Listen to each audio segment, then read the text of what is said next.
আজ আপনাদের দেখাবো ব্রাহ্মণবাড়িয়া রেল স্টেশন।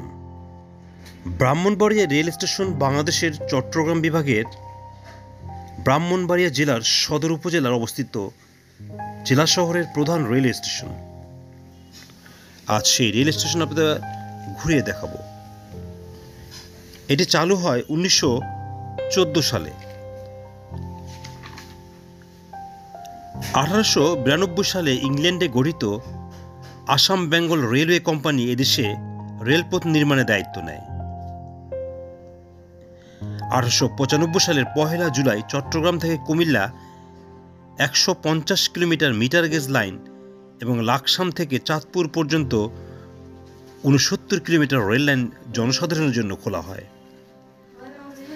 1896 সালে কুমিল্লা আখাউড়া শাহবাজপুর রেলপথ স্থাপন করা হয়। 1903 সালে আসাম বেঙ্গল রেলওয়ের পরিচালনায় বেসরকারি লাকসাম নোয়াখালী রেল শাখা চালু হয়। 1905 সালে এই লাইনটি সরকার কিনে নেয় এবং 1906 সালে 1 জানুয়ারি আসাম বেঙ্গল রেলওয়ের সঙ্গে একীভূত করে দেয়। টঙ্গী ভৈরব আখাউড়ার মধ্য রেল লাইন স্থাপিত হয় 1910 থেকে 1914 সালের মধ্যে। টঙ্গী আখাউড়া লাইনের স্টেশন হিসেবে ব্রাহ্মণবাড়িয়া রেলওয়ে স্টেশন তৈরি করা হয়। ভিডিওতে আপনারা ব্রাহ্মণবাড়িয়া রেলওয়ে স্টেশন দেখছেন, যেটি ব্রাহ্মণবাড়িয়া সদর উপজেলায় অবস্থিত।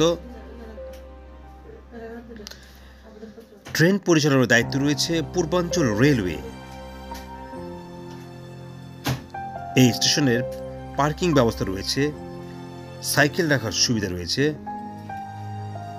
এবং এর মালিকানা বাংলাদেশের রেলওয়ে। সময় এবং সুযোগ পেলে ব্রাহ্মণবাড়িয়া বেড়াতে আসলে ব্রাহ্মণবাড়িয়া রেল স্টেশন আপনারা ঘুরে দেখবেন। আগে বলা হয়েছে এটি 1914 সালে নির্মিত। এক্সপ্লোর বিউটি বাংলাদেশ বাংলাদেশের আনাচে ছড়িয়ে থাকার সকল সৌন্দর্য আপনাদের সামনে তুলে ধরে। দেশি বিদেশি পর্যটক যাতে বাংলাদেশ ভ্রমণে সমৃদ্ধ বাংলাদেশ দেখতে পারে সেজন্য ভিডিও ধারণ করে। আপনারা ব্রাহ্মণবাড়িয়া রেল স্টেশনে বিভিন্ন লোকেশন দেখছেন। এক্সপ্লোর বিউটি বাংলাদেশ চ্যানেলটি সাবস্ক্রাইব, লাইক ও শেয়ার করার জন্য অনুরোধ থাকবে।